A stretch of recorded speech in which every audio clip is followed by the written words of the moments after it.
seen a traditional selfie with the camera in the mirror, and we know how generic that is. So in today's tutorial, I'm going to teach you guys how to step up your Instagram game and blow your friends' minds away with this very cool cameraless mirror selfie effect. I've done this effect a few times and each time had a different theme. So the one I'm gonna break down today for you guys is actually a futuristic theme, and the idea is that I went into the future and I had a camera plugged into my head and I took the picture with my eyes. So if you see in the picture, I have my hand out and you can see the watch and you'll see a HUD display. So I added all these cool effects into it to make it realistic. The next one, I actually took a selfie in the elevator, and instead of the camera, I replaced it with a protein bar. A lot of people didn't really notice this effect, but when they did, they were like, whoa, how did you take a picture with a protein bar? And then the last one, which I'm actually gonna explain to you guys, which will help you guys out, is I got my friend Apex to take a picture of me in the gym. Basically what happened was we didn't actually take a picture of the foreground object, so all it really looked like was it looked like someone took a picture in front of me. It didn't really look like a mirror shot. The first thing you want to do is you want to pick a theme for your edits. My theme was the futuristic edit, so if you want to copy it, that's completely fine. If you want to use your own theme, if you have a creative idea on your own, that's even better, because I can't help you edit your own picture, but I can give you the advice that I used, and I can give you tips and tricks to make it a lot easier for you. So once you have the theme, now you want to go to your mirror location. It can be anywhere. For this specific tutorial, me and my friend went to a mall and we took it inside the washroom mall because it was very futuristic. It had like white tiles, ceramic tiles. It looked very nice and it looked high end. So it worked for my futuristic style shot, okay? So next thing you want to do is you want to get your buddy to come along with you. If you don't have a friend, maybe use a tripod, set it up. But the idea here is you want to keep your friend on the same horizon. So you want to keep whatever pictures you take, you want to keep the same angle. So you don't want to have your friend take a picture like this and then take a picture like this, because when you're editing after, as you will see, it's going to be very difficult to match the pictures. So you want to keep it in as straight as possible line, and you want to basically take 3 photos, okay? So the first one will be the left side of your face. So your friend will be on the right side and they'll take a picture like that. It'll show the left side of your face without anyone in the picture, just the mirror and just you. And then so the next part will be your friend will be on the left side and they'll take a picture of the right side. So now they switch over, you stay in the same position. So for me specifically, I did my pose like this. I stood there and then my friend went to the other side and he took a picture on this side. So once he has the 2 pictures, what you want to do is you want to take another one of just your face, just in case you don't like how it looks. You can blend them together and make a perfect picture out of all the pictures that you take. So once you have those 3 pictures, what you want to do is you want to step out of the frame and you want to take pictures of just the background, because the problem with my edit was I didn't take pictures of the background and I had to recreate the background with the clone stamp tool, and it took us probably about 12 hours straight. I'm not even exaggerating. Me and my cousin Hazaki, shout out to him by the way, me and him stayed up all night and we clone stamped every tile piece to make it look realistic. So just saving you guys a headache and saving you guys trouble, take as many pictures as you can while you're on set, because you don't want to have to come back, wear the same outfit, bring everyone else back. It's annoying. So what you want to do is you want to make sure you have everything taken before you leave the job site. So to really sell this effect, you need to have something in the foreground so that people can see that it's actually a selfie in the mirror. So if someone takes a picture of you, you won't be able to see the bottom of the mirror kind of thing. If you really want to sell this effect, either put your hand in the shot like my effect, or maybe you can put your hand on the mirror and it looks like a point of view of the hand on the mirror and then it shows a reflection of yourself. So this actually really sells the effect, because if people don't see that, they'll just think it's a normal picture and they won't really expect the camera in the picture, okay? So the whole idea behind this is it's a mirror and it's a reflection of yourself. So you're the one taking the picture, but there's no camera in the picture. So that's where people start to wonder like, whoa, how did this person do this picture? And that's where their minds are blown. Remember, always keep something in the foreground, whether it's the bottom of the mirror, the sink, or maybe even your hand or something else in the shot. So that way it tricks people into thinking that you took a picture, but really it's just a reflection. Once you have the 3 main pictures and a bunch of extras, transfer all the clips to your computer and you want to open up Photoshop or your editor of choice. Go through all 3 of your pictures and figure out which one you want as the base plate. So the base plate is going to be the one where you add stuff to and you make the picture a final edit. So in this case, I really like this one because my face looks better in this one compared to the other one, and I like the angle that I'm standing in, and I like how the background is. So I'm going to use this as my base plate, and I'm going to take this picture, which is my left side, and then I'm gonna add it to that, and then I'm also gonna add my right side. So I'm not actually gonna go through the in-depth 2-hour long process of me doing it myself, because I don't want the tutorial to be longer than 15-20 minutes at max. So what I'm gonna do is I'm gonna give you guys tips on how to go through specific effects and what to add and what to fix, because I can't possibly have the same edit as you, so there's no point of me showing you exactly step by step, because most people don't want to watch that long. They just want to hear the tips and the advice, and they want to do it on their own. So we're gonna import this into Photoshop, sorry, and then we're gonna click Control 8 to remove those grids. And so now what I want to do is I want to basically make this my friend disappear and just me by myself. So as you can see down here, you can see the bottom of the sink, which kind of sells the effect already, because usually if it's a picture you won't be able to see the bottom of the mirror.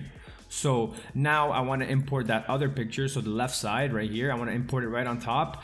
And the idea here is you want to line it up so that when you cut out certain parts of the top picture, you'll see the bottom picture. So for right here, you'll see the left side. I'm going to turn the opacity down so I can see both pictures. And now I'm going to line up my head and my neck right around here. I want to line it up so it looks pretty realistic. So right around there will be pretty good. Okay. So now what I want to do is I want to add a layer mask to both of these, which basically a layer mask, what it does is anything that's black means it's gone, and anything that's white means it's there. So I want to add a layer mask by clicking this button down here, and I want to click here and click on this button. So now I have 2 layer masks, okay? So I want to click on this layer specifically, the bottom one. I want to turn this one off so you guys can see. What I want to do is I want to use the edges of my body, because people won't be able to tell where you do the cuts if you use the edges. So example, right here, down the collar, down the center piece of the dress shirt, all the way down to the belt area. So what I'm going to do is I'm going to click on this layer mask, click on the selection tool here. You can also click W for the selection tool shortcut, and you want to hold Alt and right click on your mouse to change the size of this. And what you want to do is you want to select where you want to get rid of. So I'm gonna select here, here, here. So just basically go around through here. You can even just drag it down. So if this is too much and you don't want it to be selected here, what you do is you hold Alt, and Alt will make it negative. So if you look closely, you can hold Alt and it'll make it a negative, and you can actually go over it again and it'll get rid of all those. So I basically just want to go as close as possible to the lines, because you won't be able to see the actual difference in the picture. Also, another tip is don't stress too much about making it perfect, because unless someone's there and they see you editing it, they won't actually know the details, and they won't really see the imbalances unless they're specifically looking for it. But if it's just a picture on Instagram or an edit, no one's really gonna look for details and stuff like that. So try not to worry too much about the details, okay? So I'm gonna just continue here. I wanna kind of get rid of all of this, and then maybe even down here. I don't want this side of my arm. Okay, so that's pretty much good. So in your case, you're gonna have to figure out what's the best for you. Just know that you're gonna have to do this multiple times, and it won't be perfect the first time, because this took me about 6-7 tries to make it look good, okay? So once you have the selection done and this is what you like so far, you wanna basically go here, have it selected, and you wanna click Shift plus Backspace. And this will come up, and you wanna go to color, you wanna fill it with black. And you want to click OK, and then boom. So once you fill it with black, you can see that it's gone. And if you turn this layer back on, make it 100 opacity, let's just show you guys. So you can already kind of see that it filled itself in where I took it out. So now you can kind of see, watch this. So if I put this opacity down a bit, you can kind of see how it matches, okay? You want to click Control D to deselect the actual selection, and then you want to click Control and click on this button right here. So what it'll do is it'll select this exact selection right here that you have, okay? So you want to click up here, and then you want to click Shift Backspace, and then you want to make this black as well. So you want to go here and then click black. So what that did was it actually selected the same exact selection, but instead of actually filling it black, we filled it with white. So the whole background was the whole background is black and this part is white. So now the layers are flipped. So if I go here and I make this opacity 100, you will see that what we did was we basically took the second picture and then we took this part and we added it into the first part. So now if you get rid of my cousin here, you will see that I'm just standing there perfectly without the background.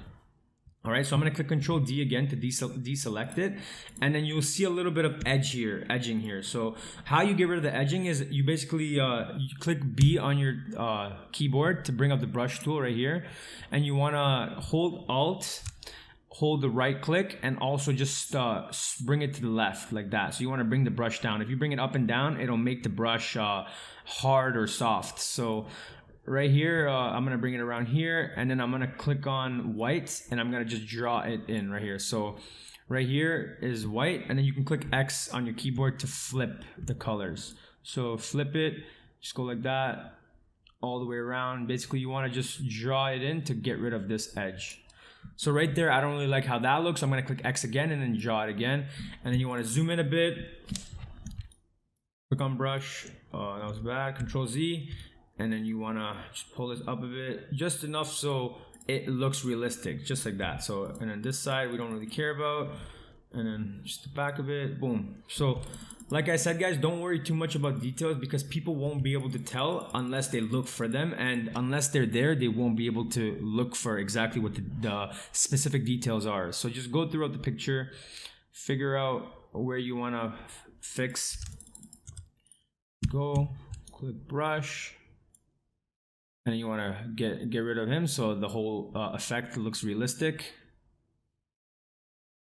All right, so this is pretty decent. I'm gonna spend some time and fix this whole thing. So what I want to say to you guys is, if your picture doesn't look realistic, take the picture of the backgrounds that I told you, and basically what you're gonna do is you're gonna merge these two layers. So what you're gonna do is right click, you're gonna click Convert to Smart Object, like this, and then you're gonna select yourself kind of like this, and then you're gonna just go through it. Let me just do it real quick. So you go like this, select all the way through yourself, make a layer mask just like that, and then you want to add the background of the mirror inside, so that way it looks like you can fix the background and basically make it look like you're there without the person. So this is why I said take the pictures of the background before you leave, because you're gonna need these pictures in the future, and you don't want to go back and recreate the pictures. So this is when it comes useful.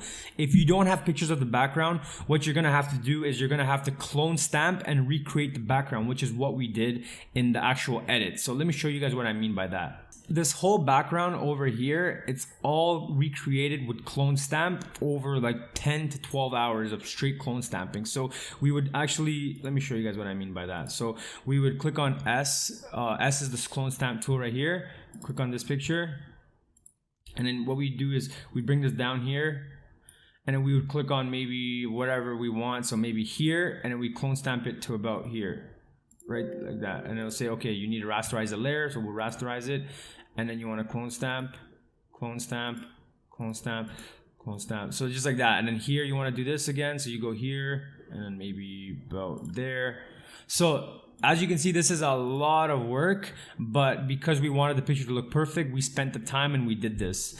If you guys take pictures of the background, like I said earlier, you won't have to do this, and it'll save you a lot of time in the future. Also, keep in mind that if it's an Instagram picture, the crop will only be about like right about here. So you won't actually need all of it. So what I mean by that is you only need to do the edit up to around here because of the 4:3 ratio on Instagram. You can just keep it like that, and this is all you need to do. So everything outside of this crop is unnecessary and a waste of time. So just focus on what's in about. Just eyeball it, maybe do a little bit more just to have enough for Instagram. If you don't have an Instagram pic and this is for a big wide screen picture, then you're gonna have to spend the time and make it a full edit. Once you have the base picture complete and you're happy with how it looks, now it's time to really sell the effect and add the hand to the picture. So I'm gonna pull in the hand that I took right here, and I'm gonna show you how to add it and blend it in with some cool effects. So what you wanna do is you wanna click on the selection tool right away. You wanna select the part where you wanna take out. So right around here is my hand, and then I wanna click on the layer mask button. So there, right away, it adds the the hand in. If you want to actually make it a little more fuzzy and stuff like that, you can go to select a mask at the top and you can mess around with the settings here. So the feather maybe around there. I don't really like how it's very feathery, so I want to bring that down a bit. Maybe put the smoothness up.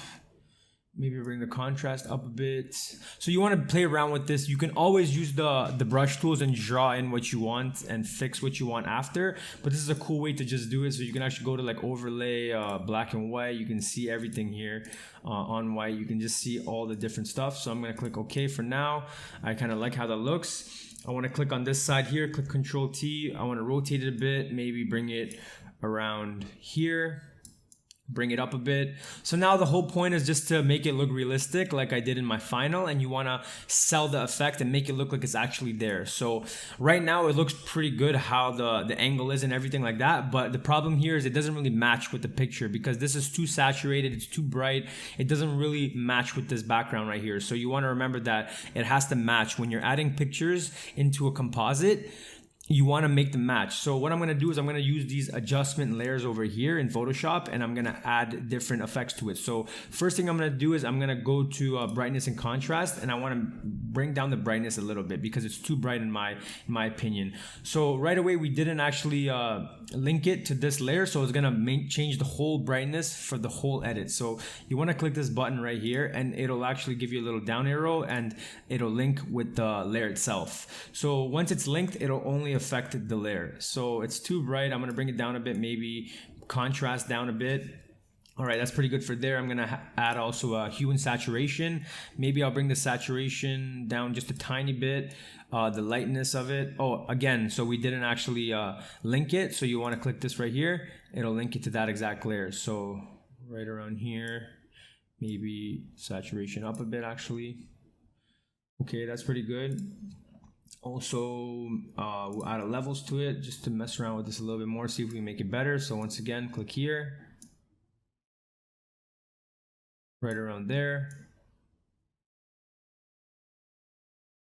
Mess around with this as you please and just make it look as realistic as possible. Now that your hand is in the picture and you have all the adjustments you want to add, you can also add filters such as blur, stuff like that, just to make it match a little bit more. I'm going to leave that to your own discretion, as there's many tutorials online to make it match. All you really got to do is search up compositing tutorial or how to blend pictures together, stuff like that. If it doesn't look realistic, use YouTube and go online and search for other tutorials that will explain in depth. Now, once everything is finished, what I always do, which I believe is mandatory for pictures, is final adjustments / color grading / effects. So to really sell my futuristic style edit, what I did was I added a HUD on my watch. I added some glowing icons. I also reflected it on the mirror right here. So there was also on this side, there was a reflection exactly. I'll show you right now. Here we go. So right here was one of the pictures. So right here, this is the final. So what I did was I got a HUD display in After Effects and I put it over top, and then I made it glow. I changed the blending mode. I added my logo, all this stuff. I'm not actually going to go in depth onto this because this part itself will be another hour-long tutorial. But if you guys would like this HUD effect or some kind of a HUD tutorial, I can make one of those as well. Just leave a comment below and I will continue with that. Next up, what I did was I added text over here. I changed the blending mode as well, and I made it a blue glow, so it looks like the whole theme is futuristic blue style of effect. And finally, what I did was I added a color grade in Lightroom, which is a part of my LUT pack, which I'm gonna release very soon. So if you're watching this in the future and you like my color corrections from my Instagram, feel free to check out my website, and I will have a download link over there for you guys to check it out and purchase if you choose to. I hope you guys gained something from this tutorial and you guys learned something. If you guys did, consider subscribing, as it helps my channel grow and it encourages me to post more often. If you guys didn't like the video, feel free to leave a dislike and even comment. Let me know what you guys think, because I'm very open to criticism and I want to get better and I want to provide better value for my viewers. So that concludes this video, guys. Thank you guys for watching, and I will see you guys in the next tutorial. Until then, I'm Yaxo and I'm out.